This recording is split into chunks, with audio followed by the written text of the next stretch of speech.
coffee out.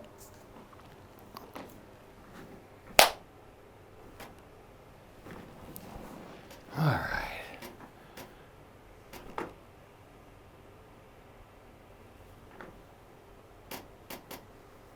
Do milk in the cow. Do milk in the cow.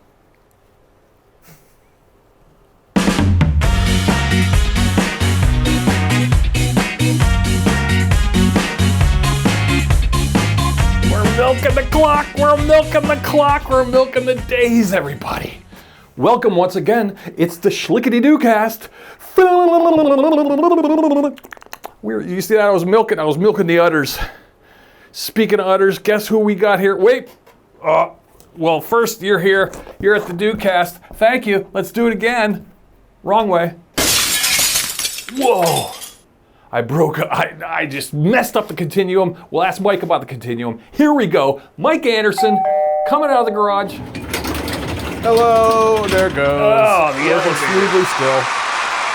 Look at that. Fixed them once. They'll run good for 20 years. Yep, and they're not squeaking anymore. We Right. WD-40'd them.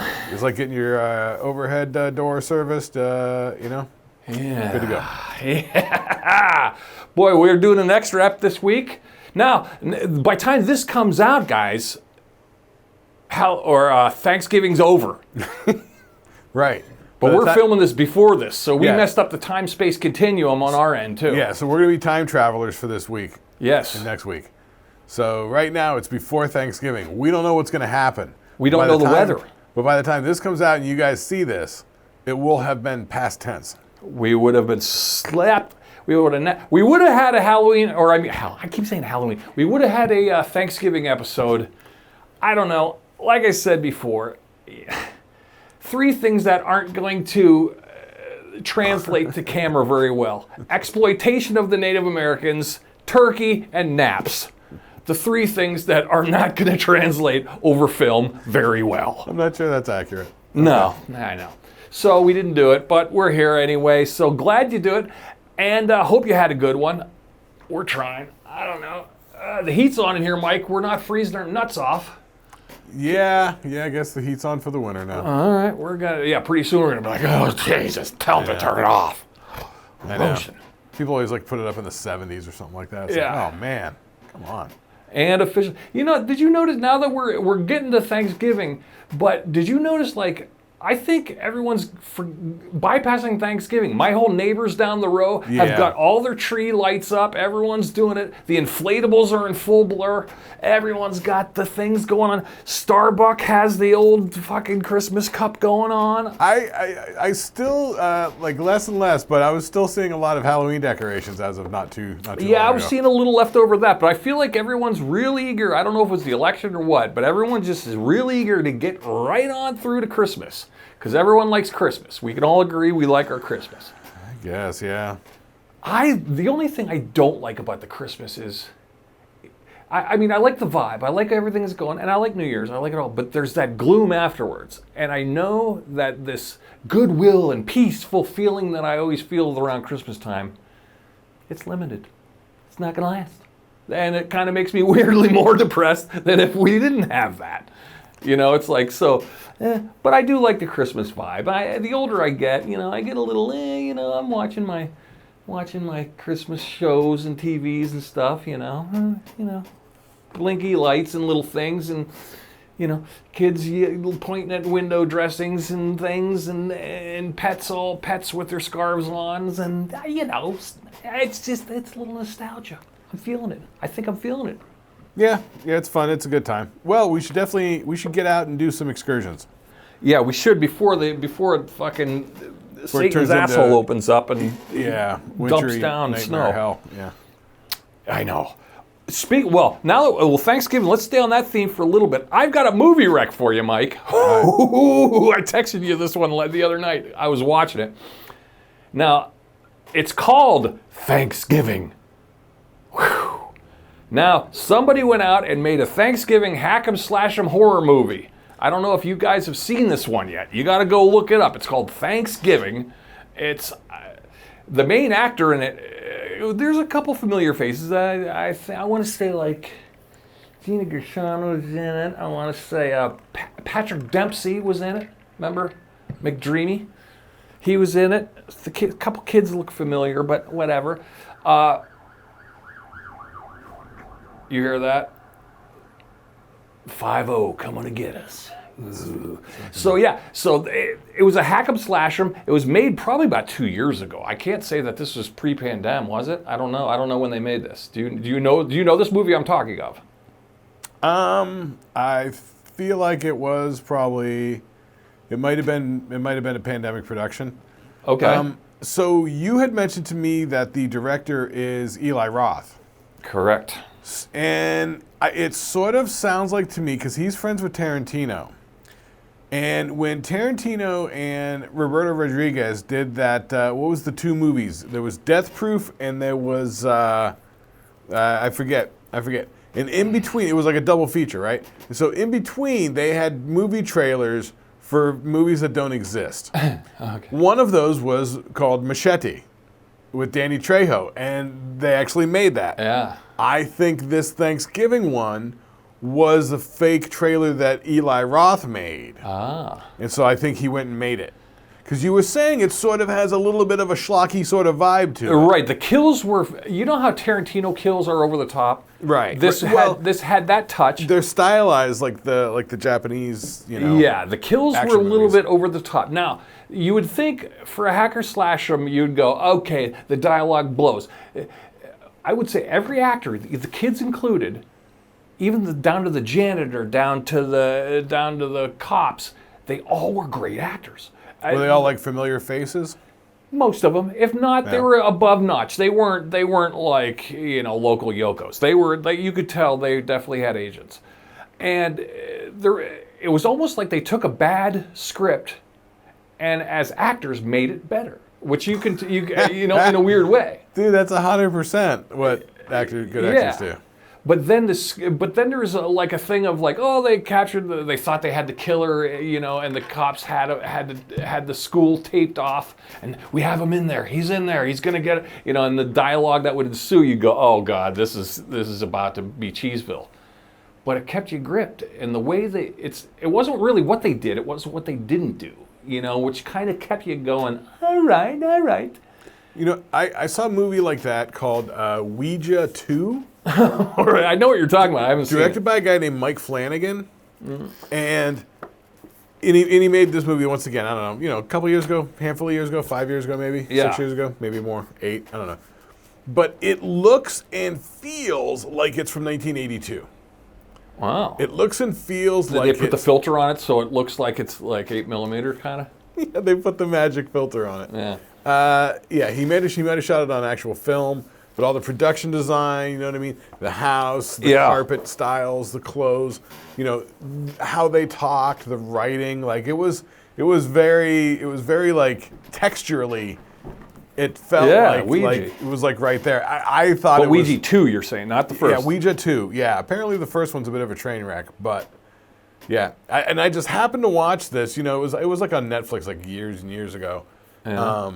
And I just, I was like, throw on a horror movie, like let's see a good Ouija board movie or whatever.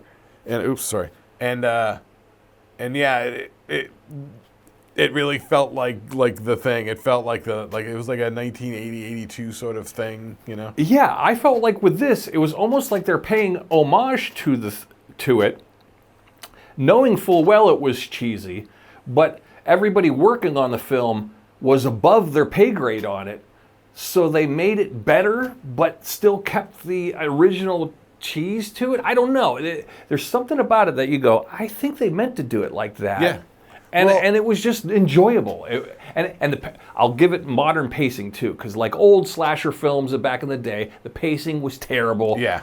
Too much build-up, too much front porch, not enough house. Well, it was coming out of the late 60s, this whole idea of cinema verite, where it was like making it like reality, and so, Yeah, no. Like if you ever watched, the old original Halloween, there's a lot of, Oh, it takes forever to get the words walking going. walking along the street talking and stuff like that. Yeah. It's like, yeah, and this had great pacing. There was never a scene that was a wasted scene. Everything had a purpose. So you go, okay. But the Tarantino thing, when you pointed out the Tarantino thing, I definitely noticed it at the very end. You know, oh, the credits are rolling, and then they have the cartoon thing, and then they have the punk rock song, the Ramones song playing, you know, and it's like, oh, I see. That's very Tarantino-esque. Well, Eli Roth. Eli Roth. But it had that vibe. You could tell they're from the same school. Exactly. Which, I'm not a super fan of Eli Roth movies, but I am a fan of Eli Roth. Like, for example, there was this documentary on Netflix about Australian cinema. Okay. Tarantino is all up in it. He fucking loves Australian cinema. So every time they cut to Tarantino, he's like hopping out of his seat like, oh my God, the car crashes, right? And then they always cut to Eli Roth, and Eli Roth he's good at just sort of like telling a story with sort of a wry smile where he's sort of like, check this out. Then this shit happened. You know what I mean? Yeah. You're like, oh shit. I like him like that. You know what I mean? So there it is. There's your recommendation, kids. A Thanksgiving movie, hack 'em slash 'em. So if you haven't got your Halloween hack 'em slash 'em fill, you got a Halloween version or a Thanksgiving version. Perfect. Merging the two worlds. And what was the? And then you're coming up into Christmas, so there's Christmas slashers. There's a million Christmas slashers. Yeah, that's a newer phenomenon, but it's a hole in the market. People what about are the filling Krampus it. one? Did you see the Krampus one a couple years ago? Yeah, I did the soundtrack to that one, but that was the bullshit one. That wasn't the real big, you know. No, there was a Krampus movie with Adam Scott in it. And the big studio one. That one was hokey, but it was funny. That was a fun thrill ride. You know what I mean? It's like a thrill ride, you know. You watch it. If you have your meter set low, okay. It wins, because if you have low expectations, you're gonna come out with happy. Yeah. Probably a good one. If one was a smoker, it would be probably definitely a good one for. Let's all twist up a. But I'm not one of those, so eh. But hey, I don't drink or smoke, but I still enjoyed it. I had a good time, so take it as what you want. There you go with the Thanksgiving. Yeah, I'll give it 4 turkeys up. I'll give it the old cranberry snitchel. 4 out of 5 turkeys. All right. Yeah. So what else what else? Oh, here's another movie. And Mike, I remember you telling me this years ago, and I was like, no, I haven't seen that one. I finally got around to seeing it. I'm probably gonna hit something for you. I watched Zootopia. Oh, yeah, Zootopia. I'd never seen Zootopia. Dude. I loved it. I had a great time. In fact, I was like, now I know why Mike used to watch this in repetition. Yeah. Yeah. I mean, just top notch, man. I mean, great writing, voice acting. Yeah. You know, the characters, you know. And it was long. You get your money's worth out of it, and different scenes and everything like that. It's hysterical. The goddamn jokes. The wolves, and to throw the wolves off, they start a howl. You know what I mean? Just to yeah, the howl. It's hysterical. Yeah. Yeah, Zootopia. Now, what year was Zootopia? That's a little older. Like 2017, maybe? You're right? Okay. You could tell the Pixar part of it, the animation was really good. Right. Yeah. But it wasn't quite as vibrant as the newer ones, but it hit all the marks. I mean, the expression they would get out of the rabbit's eyes and the fox's eyes, you know. Yeah, I loved it. I mean, you know, and her parents is like Tim Conway and Bonnie Hunt, you know. Yeah. Shit like that. It's like, oh, it's so funny. Yeah. Yeah, I mean, just when you see that opening scene in the beginning, where she's like blood, squirting the ketchup and shit. Yeah. It's hysterical. Yeah, Zootopia. Now that's a fun one. There's a fun rec. So Aaron's got 2 good recs for you. Yeah. Zootopia is definitely a solid one. Yeah, and you don't have to be a little kid. You could have the kids in the room, but you could all watch Zootopia and enjoy it. That's the thing we were laughing at. I was really impressed with the Fox character, Nick Wilde. Yeah. And I was like, that was Nick Wilde. That was doing that? Jason Bateman. It's Bateman. Yeah. He is so good as that sort of smooth con man type. Yeah. It's really good. Yeah, he's really good at it. Yeah. It's funny, he's got the same voice he was using in Ozark too. He was kind of using that voice. Mm-hmm. But yeah, his voice, I couldn't get by that it was him. But being a fox, I couldn't place it for a while, and then when I looked it up, I was like, oh. Yeah, being a fox. Now, who played the rabbit girl? Was that somebody we know? The little rabbit kid. played her? Because I was like, man, I think I know this voice, but I didn't look it up. I thought for sure you'd know. Well, I know the mayor's assistant, the sheep. That was Jenny Slade. Marcel the Shell with shoes on. Yeah, the Judy Hopps was. I forget who the Judy Hopps was. Yeah, Judy Hopps. That was her name. Yeah. Wow, you really know this book. Oh yeah. I can look it up real quick. Yeah, because I remember you telling me before you used to. That was one of your comfort movies. You'd kind of put it on in the background. It was just it made you feel good when you're depressed. Yeah, I mean, dude, that intro scene just makes me laugh every friggin' time. Yeah. Does it tell you who played Judy Hopps? Wah, wah.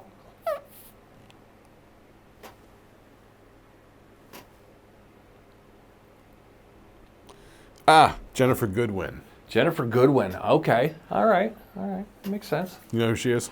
It sounds very familiar. If I saw her picture, I'd definitely go, oh, her. What was she in? How do we know her? Do you remember that old HBO series with Bill Paxton where he had like 3 wives? Oh, Big Love. Yes. She was the middle one. Oh, okay, yeah. She's a little brunette girl. Yeah, okay, yeah. Yeah, she was cool. I liked her. Yeah. Okay, that makes sense. So her, Jennifer Goodwin, because it was Jeannie Tripplehorn and there's Jennifer Goodwin and then Chloe Sevigny, I think. Yes. That's what it was. So I like Big Love. That one had a lot. That one really. Big Love was a good one from HBO. If anyone's seen that, Big Love with Bill Paxton, it was a series, and they were Mormons, but they were like the Mormon mob. You know, there's a whole mob thing going on, but their own kind of weird Christian Mormon. That's how they all were. Yeah, and it's really fascinating into that world. So that's definitely a good rec too. If you didn't know this, the very first Sherlock Holmes story was a novel, and 70-80% of the novel is this flashback to these fucking people's fucking Mormon experience. Ooh, yeah. Yeah. It was like these people that were like, it was back when people were like going west in America. Oh, yeah. And so they're going west, everybody died off. There's this one guy, this little girl left, and then this other caravan came by, and they were Mormons, and they gave him a ride, and so when the Mormons went and started settling, they settled with the Mormons too, but they weren't Mormons, right? Yeah, it is fascinating into that Mormon polygamy lifestyle mixed with a mob aspect and a money laundering aspect. It's always there. That's there in the Sherlock Holmes ones. Yeah, which is fascinating, and they try to justify their crimes with the Bible. So they misinterpret Bible things mixed with a lot of layers, a lot of levels working on there. But then you controversial hot takes here. Yeah, and also too, what's good. Once again, the anti-hero. It's Bill Paxton is like the Tony Soprano, where he's the horrible guy, but you kind of root for him, and then you don't, and then you hate him, but then you root for him when his chips are down. It's weird. It never felt like, and it's been a long time since I've seen it, and I watched some of it. I watched a good chunk of it.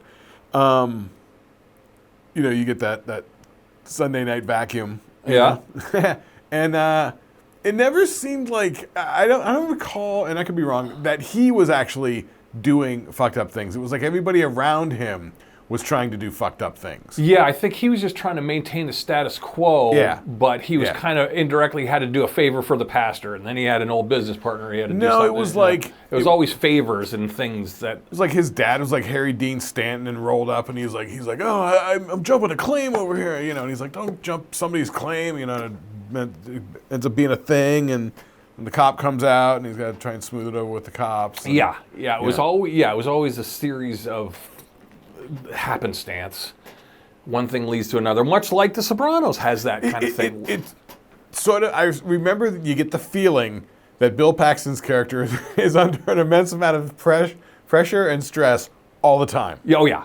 Yes. Because everyone he plays around it real him is well. Nuts, and then he's got the 3 wives, and they're all pressuring him for different reasons about different things. Yeah, and then he's got the religious thing he's fighting, and then he's got the business factor too. He's got to run all these businesses. Yeah. So he's got like 3 different angles hitting him all at once. Remember there were things where you're like with him, and he's like moving through, and it's just like people coming at him. Problems and asking things. And, Big Love. That was an old HBO. That was actually those old HBO series were always good. I like Big Love. I used to 6 Feet Under was a good one. That was good. I remember watching that one. Some of those older HBO's been ahead of the curve forever. Well, I was watching Sopranos always, Sure, all you the were time. always that, yeah. Just because it's a nice, just sort of like background comforty type thing. Sure. And so recently they put out for like 20th anniversary of it or whatever this 2-part documentary with David Chase talking about the making of Sopranos and stuff like that. It's really good, really good. And they were talking about in there when they first started doing Sopranos and stuff like that. HBO really didn't have anything much for original series. Like I remember the first original series that they had. The first one was First and 10. With Delta Burke, and then they had Dream On, with Martin Tupper, and Denny Dillon was his fucking secretary, and Wendy Malick was his wife. Yeah, Wendy Later Malick was on right. Just Shoot Me. Yeah, 6 Feet Under was probably in the next round. Right. The next round was like Sopranos, 6 Feet Under, Sex and the City. Right. Oh, of course. Yeah, there was Sex and the City, and Big Love is, and Old Entourage. not yet. Not yet. Big Love is still on HBO. Yeah. Okay, so it's still available on the HBO. All right, good. That might be worthy of a rewatch. I was also thinking about, there are some HBO series that I haven't actually really sat down and watched. Like, I never watched that Western one. I heard people say it was good. Oh, Deadwood? Deadwood, yeah. Deadwood, okay. Yeah. People say that's good. I have never watched that. Sure. People say The Wire is good. Oh, The Wire is good too. Yeah, I always call The Wire the Walking Dead farm league. Everyone that was on The Wire ends up being on Walking Dead. Yeah, well, they're getting the good actors. Yeah. So I watched a video on Wire's YouTube good. where it was like an hour, and they went through everything that happened narratively in the story of The Wire. And it seems labyrinthine, and I'm like, I'm good. That's not my cup of tea. Likewise, Oz, the prison Oz, show. Yeah, Oz was really good. A little uncomfortable. I got a little uncomfortable here and there, but it's fine. Yeah, it's it's not my cup of tea. So, but you never know who to root for. Once again, both shows, the good guys are bad guys and the bad guys are good, maybe, or whatever. Like on Oz, you don't know who to root for because one week you're like you got an inside track on the white supremacists, and then the next week the white supremacists are have a faction against the trans people that are there. You know what I mean? And they're like, and everyone's kind of a scam artist, so you never know, and you don't know who to root for or not to root for. Yeah, but I don't know. Yeah, I can't. Yeah, Oz is uncomfortable, and there's some uncomfortable sex scenes that it's all what your level is. But I remember going, there's a few shockers, but yeah. But they showed on that Sopranos documentary that Edie Falco was in Oz. Oh yeah, yes she was, and she was great, Nurse Jackie. So they need that was after Sopranos. Yeah, I didn't see that. That was good. Yeah, they were saying they couldn't find somebody to play Carmela Soprano because they wanted fucking Lorraine Bracco to do it. She's like, I already did it in Goodfellas. She's like, I want to be a mob wife again. She's like, I want to play the shrink. She's perfect. So they needed a Carmela Soprano. They couldn't find anybody. Yeah, Edie Falco's perfect for that role. Yeah, they were like, Edie. Why don't I call her Edie? She'll kill it. Yeah, because you can't get we can't bring Marissa Tomei in there. I mean, everyone would cartoon that up. Whereas Edie Falco seems like the New Jersey housewife of them all. Well, she was saying that she's like I saw the people that were auditioning for Carmela, and they all looked Italian with dark hair and brown eyes and shit like that. And she's like I don't have that sort of look, but but it works out because then AJ, he's Irish. Yeah. He's not really Italian. Yeah. With the blue eyes, but you sure. can kind of buy it. Carmela's Northern Italian or whatever. Anyway, I digress with The Sopranos. Yeah, but we gave HBO a huge plug. But all right, but you know what? But I just want to say there are some series. That series Rome, that was really good. I got a couple series of that. I never really watched much of Boardwalk Empire. That was good. I would give that a shot. Yes, that was. I forgot that one. That's a good record. Because I know the production design is really good on that. Yes, and as a period piece, once again, that really knocks it home there. Yeah, I like that. Yeah, and there's parts of violence of that one too. Right. Well, yeah, it's like 1920s mafia stuff. So it's like, okay, cool. Yeah, no, that one's real good. Especially, who's the black guy? He just died, but the guy who played Chalky White on that one. Was he also in The Wire? I think he might have been too, yeah. Yeah, Michael something. He died a couple years back. Michael something with a W. Yeah. Man, he played Chalky White on there. Oh, man, was he good. He was so good. Yeah. He played the leader of the black gangs. But of course, Buscemi, you know. Right, he was like executive producing it or something too. Yeah, he was just outstanding. Because he did... That role was made for him as Nookie. Yeah, Nookie, that's right. Did it all for the Nookie. Yeah. But anyway, okay, so HBO series, HBO has a lot of good stuff to watch. Love it, love it. Also, you know, it's got the classics, of course, you know, Sopranos, Band of Brothers. Yeah, get the Max app. I'm telling you, dope. yeah, that's a one-stop shop for entertainment, you know what I mean? Well, I tell you, also, man, if you're a fan of fucking animation, they've got all the fucking Warner Brothers Looney Tune cartoons. Oh, yeah? Dude, they got them all. Wow. It's amazing. That's awesome. It's amazing. Yeah, I watch that shit all the time. Well, not all the time, because I get really sucked into it. Yeah, and I think I've seen them all. That's where my brain is those fucking old Warner Brothers cartoons. Oh, I'll get sucked into old Tom and Jerry's, and I just feel like a one. I think they have those now too. Yeah, old Tom and Jerry's, not the ones where they're friends. That's No, bullshit. I know. I think they have talking them the old all. ones. Yeah, love them. I Yeah. love the old Start Tom from and the Jerry's. 40s and going through the 50s, Yeah, up to those terrible ones in the 60s. because I swear by those. The Tom and Jerry's really nailed it because the lack of dialogue. They create, and it was True. just the music and the dang, and the gaffs and the hits and the Yeah, people. You could make the argument that Tom and Jerry might be bigger than Bugs Bunny stuff outside the U.S. I don't know. I don't know. Yeah, I don't know how they roll outside the U.S. But I tell you, But they had them in movies. Yeah, because I liked what they achieved without. Yeah, because you could achieve all that without talking. I mean, every now and then you might have a little bit of dialogue, but no, not really. When I mean the movies, I mean there was a famous scene where Gene Kelly was dancing with little Jerry the Mouse. Oh yeah. In a movie in the 1940s. Oh. Wow. Because it was all the movie studio thing. You know what I mean? Oh yeah, it was Warner Brothers. No. Or not Warner. MGM. Huh? MGM. MGM. That's it. Yeah. Yeah. So but through the movie, the Gene Kelly movies were huge. So. True. People knew the mouse. But I don't know. I don't know if they put Tom in it or Tom just got short shrifted. I don't know. Well, everyone liked Jerry. We all liked Jerry. That was the thing. Yeah. Everybody likes Jerry, so yeah. Like Jerry, yeah. So we'll go with that. So anyway, so there's that. That's it. Ooh, you had what was it? I wrote it down here too. We got a lot to get to because I have a feeling the list this week. You kind of prepped me for. Now, usually we take each other by surprise on the list, but he prepped me for this one since we're kind of on a rush for the episode. But it unlocked a can of worms in my brain. I have a list? You have a list? Oh, okay, I have a list. You have a list? It's your list, but I'm going to add to it because when you laid the original theme of the list to me, I went, okay, that's cool, but da-da-da. And I'll tell you the da-da-da. Okay, what's the why don't we go right to it? You want to go right into it Let's now? get right to it. All right, Letterman. We'll go right to it. Let me see. Not that one. We did that one. Oh, okay. All right. All right. All right. So now this one gets a little bit technical as to what flies and what doesn't. I kind of bent the rules a little bit for my top one show, but it'll make sense. Okay. Top 5, bottom 5. TV sitcom spin-offs.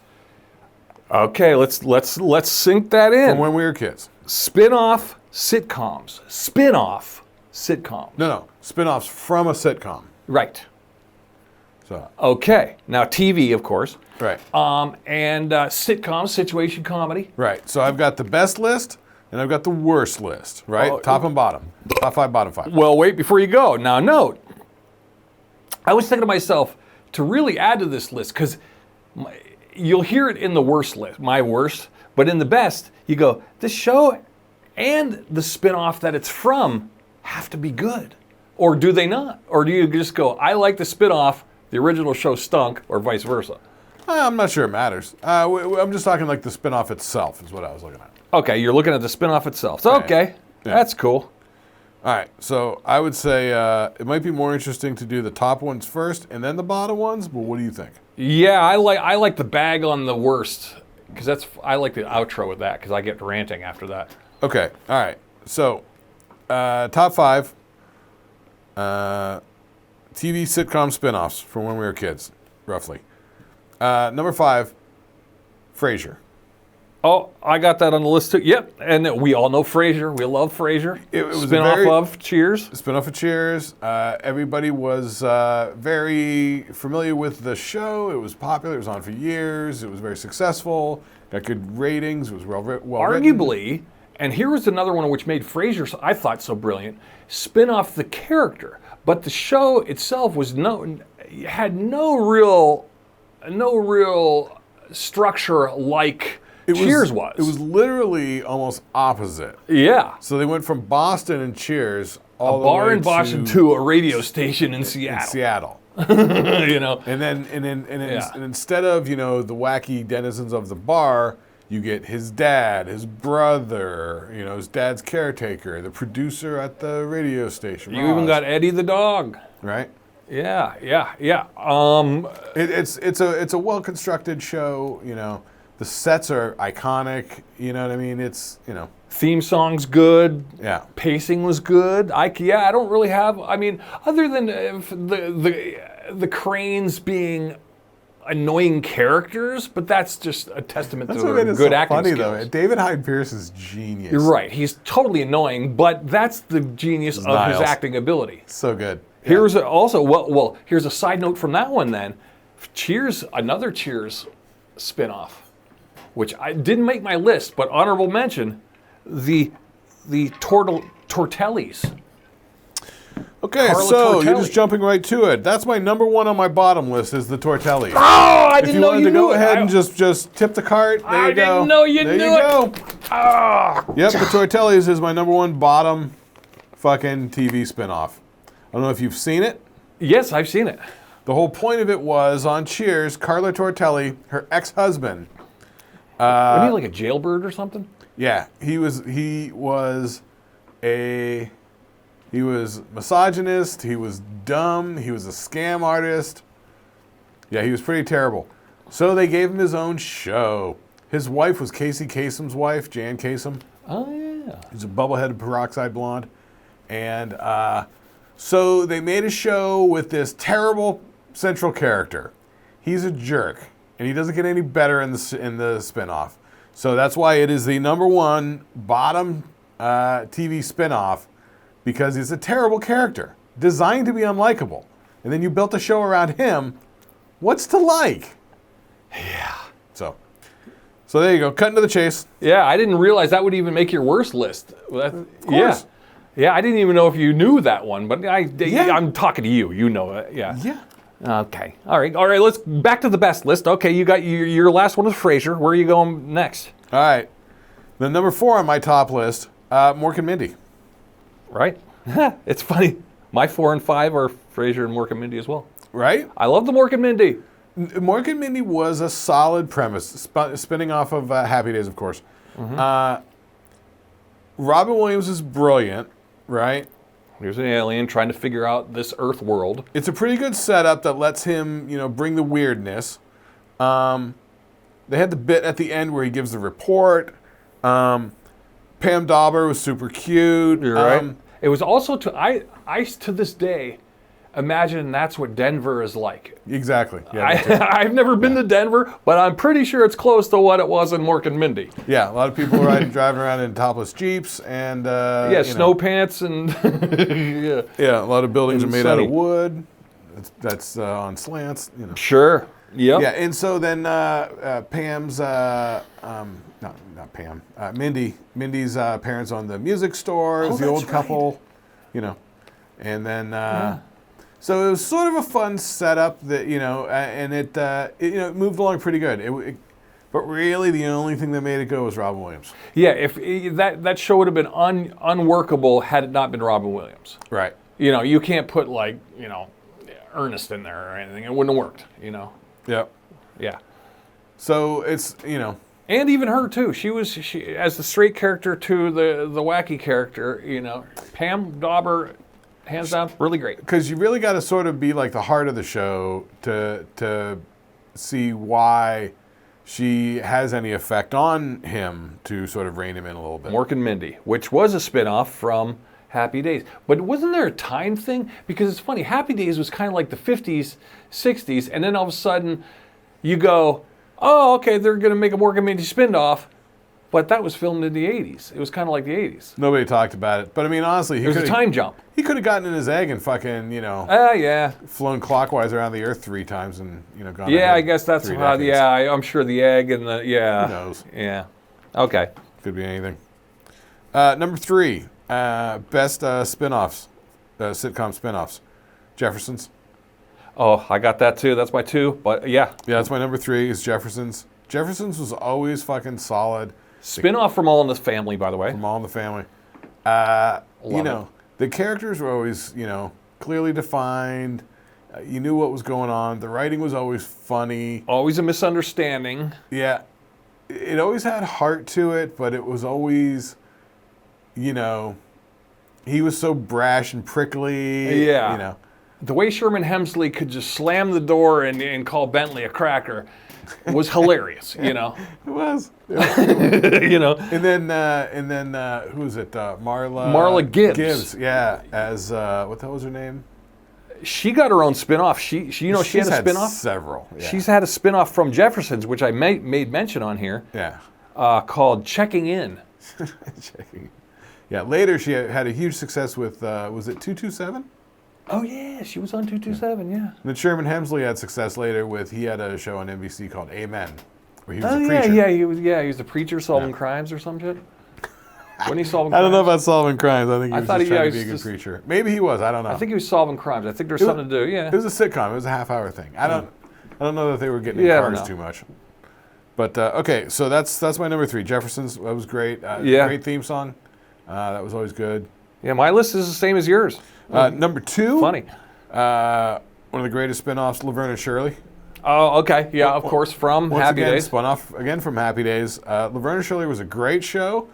It really gave you, once again, gave you, much like Mark and Mindy gave you Denver, this gave you Milwaukee. Milwaukee, yeah. Boom, we were in the Milwaukee beer industry. We the had the fucking- Milwaukee Brewers baseball team. That basement apartment.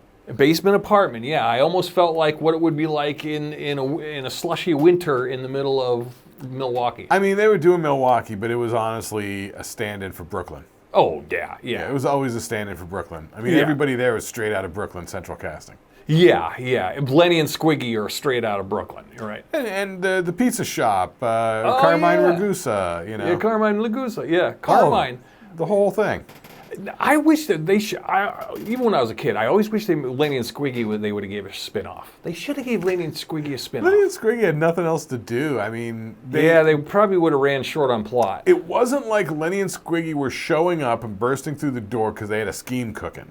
Like if they were cunning enough to have schemes cooking, maybe, but they were just reactionary all the time. Yeah, they just burst on. Yeah, they were just the nihilistic, They just, Or they should have gave. Who's the dancing guy? Was that Carmine? Carmine, yeah. Yeah, the dancer guy. Yeah, the Italian guy with the big leather ragu. jacket. Yeah. The big ragu. Carmine Ragusa, yeah. Okay, Yeah, good so- choice. Yeah, Laverne and Shirley rocks. Good And, choice.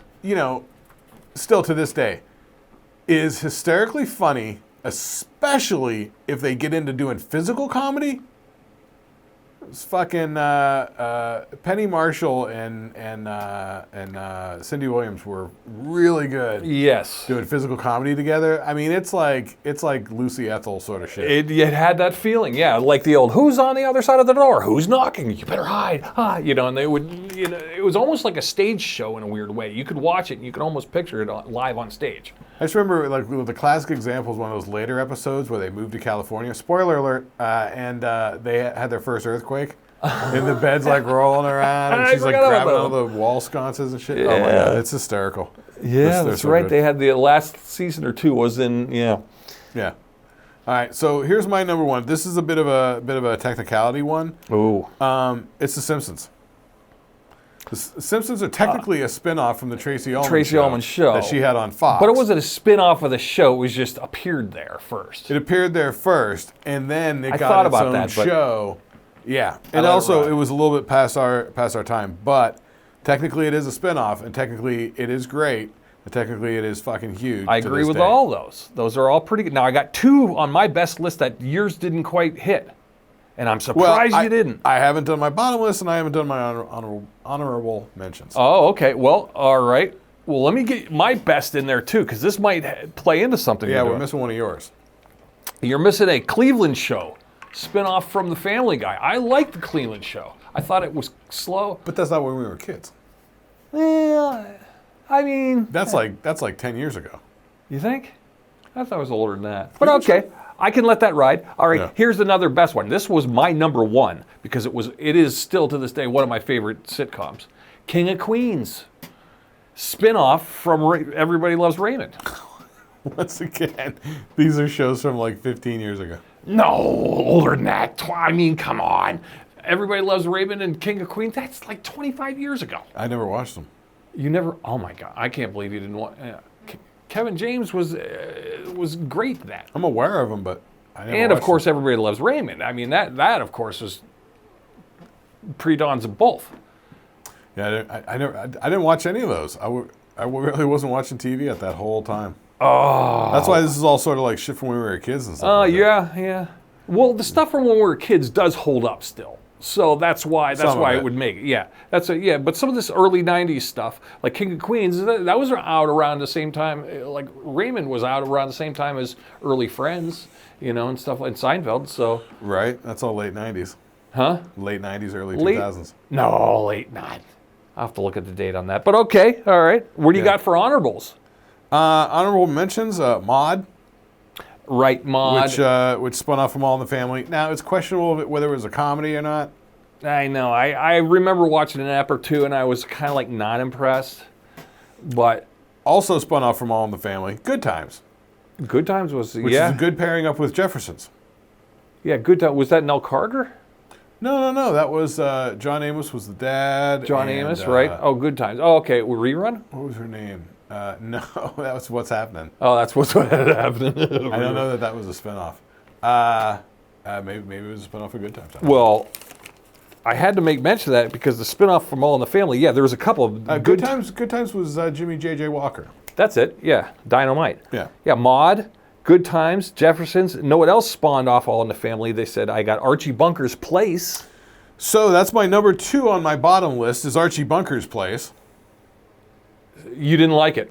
No, it was the most fucking sad, depressing thing ever. Yeah, it was kind of Edith depressing. dies, and then fucking Archie's like left alone. He sells the house because he can't stand being there because he's too heartbroken.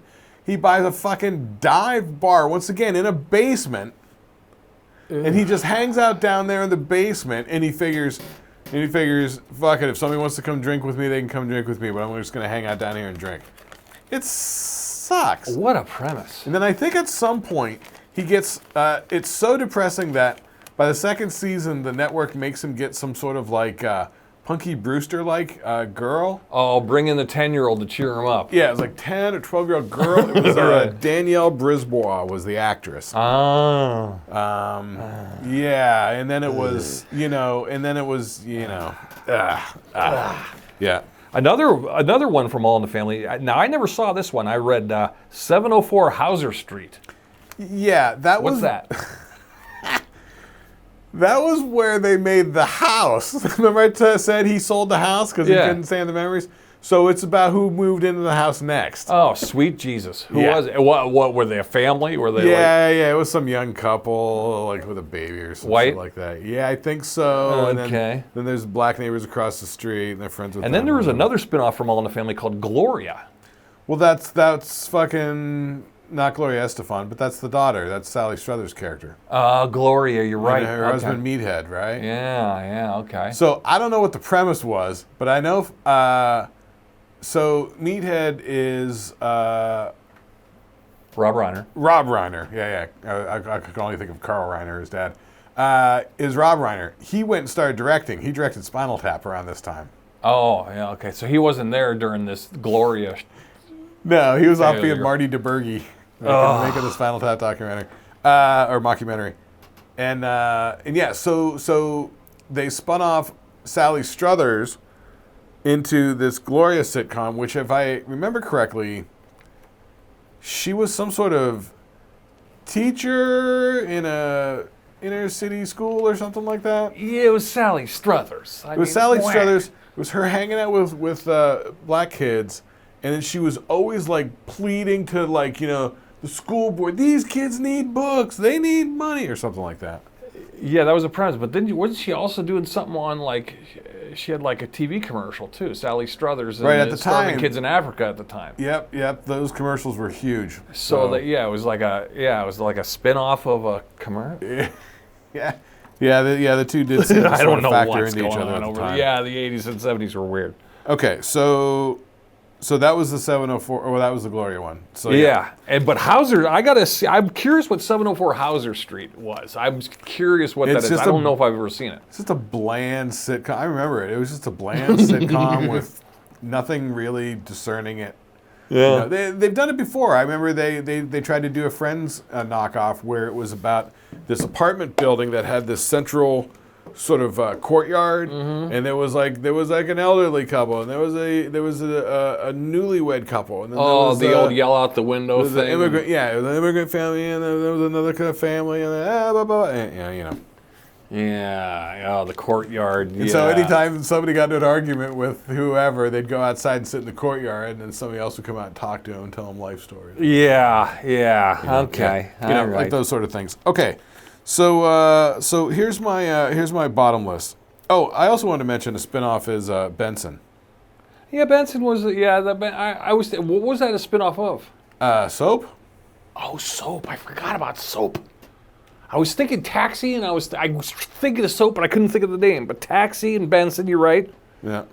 And then first Seinfeld appearance was on Benson. Yeah. And then a little bit later in the 80s was A Different World. That was a spinoff of Cosby. Yeah. It wasn't a great show, but it sort of had a lot of cultural impact. It did. That gave us fine. Dwayne Wayne. That gave us Jolisa. Marissa Tomei was in there. This is true. Like it was very. And it was a quick watch. I don't remember it ever being like, oh, this isn't over yet. No, it went by quick. Yeah, because it was Lisa Bonet, going off to college. Yeah. The Cosby kid, and she did that, and then she did Angel Heart, and NBC fired her. And the show went on without her for about another 3-4 years. Yeah. Yeah. Okay. So now here's my bottom list. Oh wait, the worst list. Okay, these stink. Now, when you say the bottom list, so these are the bottom 5 of sitcom spinoffs, right? So we already did number 1, the Tortellis. You hated the Tortellis. The Tortellis makes no sense. It's a hateable character as the lead in a family sitcom. And as much as we like Carla Tortelli, the shittiness of the character of the husband, the ex-husband, ruins it. Ruins her charm. Right, because it's just him, and then Casey Kasem's wife as his trophy wife, and she's sort of a blonde bimbo, and he's sort of like kind of a dick to her. And then they've got his kids from when he was married to Carla, so they're all kind of like her, like they're all like kind of dark-haired and like, wait, what are you talking about? Like they're all like snappy and stuff like that. I remember there was a boy, there was a girl, there might have been a younger kid or two. I'm not sure. Tortelli stinks. Yeah. Stinks. All right, so that was my number 1. Yeah, it's terrible because there's nothing to like. Yeah. About any of it. So number 2, same thing. Archie Bunker's Place. Stinks.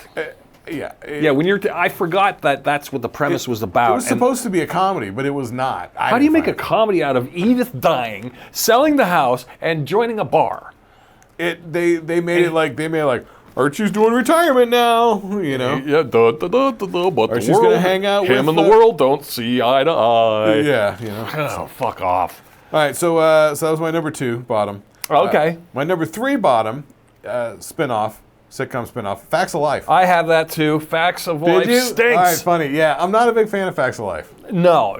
I sort of liked it when I was a kid just because I liked looking at all the girls and stuff. Because if you watch Facts of Life, in the first season, the main cast is like 15 girls. Oh, yeah. And then all of a sudden, more than Joe and Blair. Yeah, and then all of a sudden it's whittled down to 5. Yeah, then it's just Blair, Tootie, Joe. Yeah. You're right. There was lack of characters. If they would have made the orphanage bigger. What was Mindy Cohn's character's name? Blair, Joe, Tootie, I keep wanting to say Mindy Cohn. Yeah, that's her actual name. Yeah, I don't know. I forget. Natalie, that's it. Yeah. Okay, so just 4. 4 was the core. Yeah. For a while, they had 3 other girls. Yeah, and that would have made an orphanage better. Because in the original, when there was like 15 girls, one of them is actually, what's her face? Molly Ringwald. Oh, yeah? Yeah. Yeah. Yeah. And we all like Mrs. Garrett. She was Mrs. Garrett. She was great on Different Strokes. Different Strokes. Yeah, that's why Facts of Life was a spin-off. You know, and you had the whole orphan theme. Orphan themes were real big in the 70s. Spoiler alert. I don't think they were doing much orphans at Eastman. It was a ritzy school. Oh, was it? Oh, Yeah. was it? Yeah, it was a school. I thought it was an orphanage. But the Different Strokes kids were orphans too. The Different Strokes kids were Mr. Drummond's previous housekeeper. Yeah. They were her kids. Yeah. And then she got like cancer and died. Her dying wish when we say it like the elevator pitch, it's like, these are the most morbid themes I've ever heard. They're supposed to be comedies. I was watching this YouTube video, man, about fucking like 70s, 80s, like fucking these sort of shows that had fucking like really dark topics. Then they'd put the laugh track underneath it. Ooh, I know. Yeah. Okay, so that's my number 3. My number 4 bottom list. I mean, this list could go either way. Yeah. I mean, it doesn't, you know.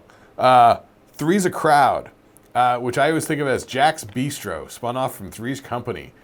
Remember 3's a Crowd. Remember when Three's Company ended? Jack was engaged to that chick who was very bland, and she had that father who was like the husband guy from Soap. The gray-haired guy that always wore the suit. Yeah, I don't think I ever saw that. And he never. And I was a huge Three's Company He fan. never liked. He doesn't like Jack Tripper, but he puts up the money so that Jack can open his own restaurant, and he calls it Jack's Bistro, and so that's the setup for this sitcom spinoff. It's terrible. Yeah, no wonder it didn't get legs. Because the thing that made Three's Company enjoyable was, you know, the Ropers. Well, but Jack himself. Him and the way he handled situations, his physical comedy, John Ritter doing all that sort of stuff. John Ritter was great. In this, he is hemmed into a little box because he's trying to be good for the girlfriend, and he doesn't want to cheese off the father-in-law, and so it's like... And he's trying to pull it back around her. And then once per episode, he'll have a snap out, and things go flying in the kitchen, and then he just goes... you know, it's like, it was... Oh, my God, it was terrible. Yeah, now I know why I didn't see it. Oh, yeah, it was bad. Oh. Okay, 82, 81, 82 that came on, I think? Yeah. I got a couple clinkers on my worst list, too. Yeah, and then here's my number 5. I guess the bottom of the bottom list. Joni Loves Chachi. I've got that on there. That's worse. That stinks. It was worse. Take a toaster bath. You stink. That's the worst thing ever. Yeah, there was no... Once again, didn't they take it from the 50s and then all of a sudden they made it contemporary? Yeah, all of a sudden we're in 75. Yeah, I don't know what they were doing there, and he's still wearing the fucking bandana on his thigh. I don't know. What are we doing here? Man, it was a dumb thing. And Erin Moran, she was all right. She was about the only likable post in it, but I hated Scott Baio, and everyone thought he was so dreamy back then. But yeah, fucking douche. And in Happy Days, he was Fonzie's little nephew. Chachi Arcola, yeah. Yeah, Chachi Arcola. And he was kind of funny when he was young and snappy, but it was kind of like that whole Scrappy-Doo thing. They really did bring him on to be like a younger version of Fonzie. Yeah. To be a foil for Fonzie, to get like some kids in there for the kids to watch. Right, to be a kid Fonzie. Yeah, kind of like what all those 80s cartoons did that, 80s sitcoms did that, or 70s. Well, I think it started with, maybe it didn't start with, but definitely Brady Bunch did it with Cousin Oliver. Oh, Cousin Oliver, kill me. God, toaster bath. Bobby Risk coming in. And they even did it with Different Strokes. They brought in little red-haired Danny Cooksey. Yeah. Who later was on that Salute Your Shorts or whatever. Yeah. He was the long-haired kid. Oh, He was the first kid on TV with long hair. Like I said, yeah, it's the Scrappy-Doo thing. Bring in Scrappy-Doo because Scooby wasn't enough. Right, yeah. Or they got the Godzilla cartoon. Remember they brought in Godzilla? Oh, Gadzuki. Oh, Gadzuki stinks. It stinks. Oh. Yeah. All right, I got a couple on my list that didn't quite make your list. Oh, yeah? All right, what do you got? This was horrible. I hated watching it. It was in black and white, but I remember watching it because I watched everything. Gomer Pyle, USMC. Remember, Golly Gee, Sergeant? Yeah, that's kind of Jim before, Neighbors as Gomer Pyle. That's before our time, but yeah, that's totally a spin-off. Yeah. Oh, it was a spin-off from Andy Griffith. Stunk. Andy Griffith stunk. Yeah. Stinks. Thumbs down. Here's another stinkaroo. I never watched any of those. Oh, yeah. Well, here's another. Family Matters. Terrible. I'm sorry. It stinks. Urkel stinks. It's dumb. That's not a spin-off. Yeah, it was. It's from Perfect Strangers. Was it? Yep. How I think the dad was the cop on Perfect Strangers. He was like, wow. Yes. Family Matters. Urkel was a Carl spin-off Winslow. from Perfect Strangers. Perfect Strangers was Balky and yeah, Urkel was just the goofy next door neighbor kid. Right. And he took over the fucking show the way Fonzie took over Happy Days. because Family Matters originally was meant to be the cop dad It was. and his daughter. And it was the first 2 seasons. Yeah. And it wasn't until they started, like they did all the basic shit. Maybe it was the first season. They did all the basic stuff with the family, with the dad and whatever. And they did all that stuff. And then they got to where they started exploring stuff with the kids. Yes. And they made the older brother, the oldest kid, they made him like kind of a dumb. Yeah, he like, had no personality. He was fun, but he was just sort of dumb. He was just always like, I don't know, you know. Yeah, and the character had no personality. But then the oldest girl, she was like really smart and stuff. And then they introduced the next door neighbor, Stalker. Yeah, that stunk. Perfect Strangers was all No, wait, right. hang on. I kind of like that show.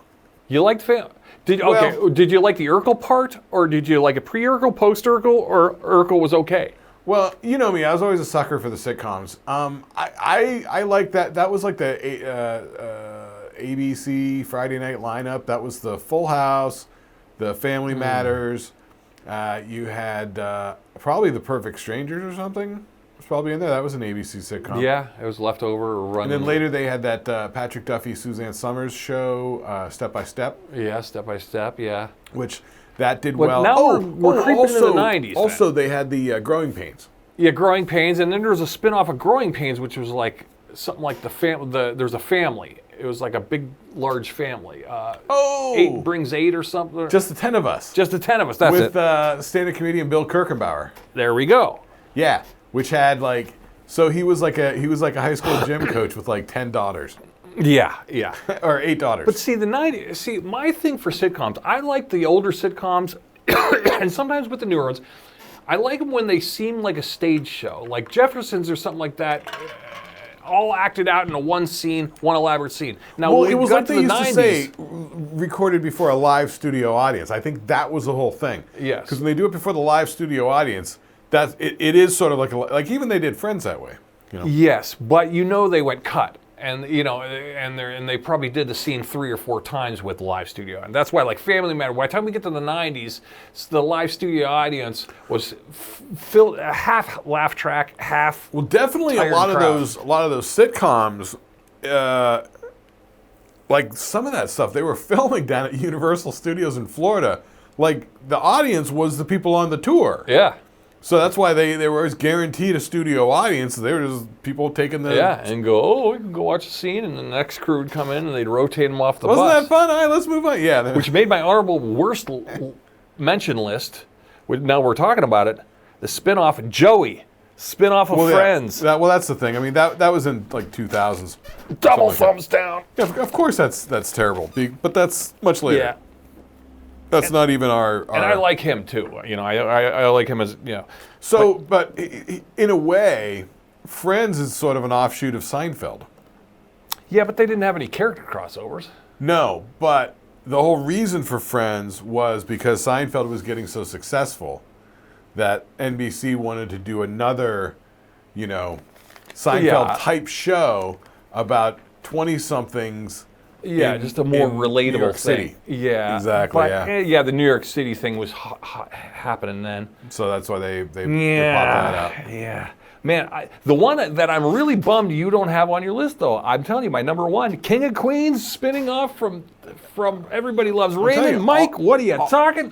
All this stuff from the 90s and the 2000s is not what we're talking about. I know. Because if you look at the title here, it's going to say, When We Were Kids. Okay. And I've been in the rules with Simpsons. Because that came out in like 89, when I was like 17 or whatever. Yeah, well, yeah. And it sort of bends the rules that it's a spin-off because it's sort of like, they were sort of interstitial bits that got spun off. But, you know, they did originally appear on Tracy Ullman, even if in a very rough form.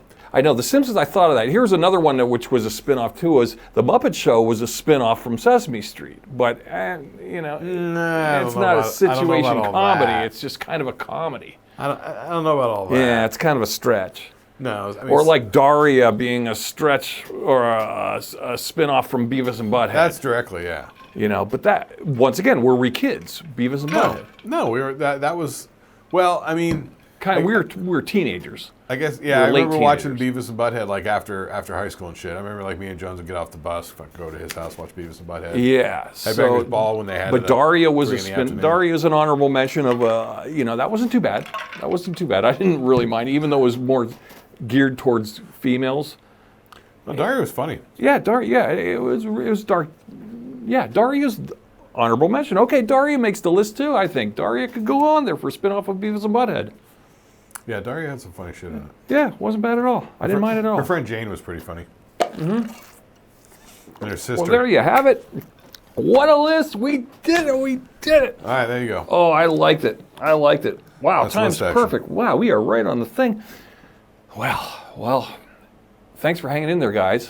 It's been a real one. If you got anything, hey, send us a letter. You want to add to the list? Go right ahead. You want to yell at us for the list? Go right ahead. Send us a message. We'll maybe shout you out.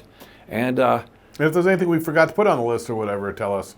Yeah. And if you disagree with, I'm not afraid to mention it next episode. We got all the time in the world.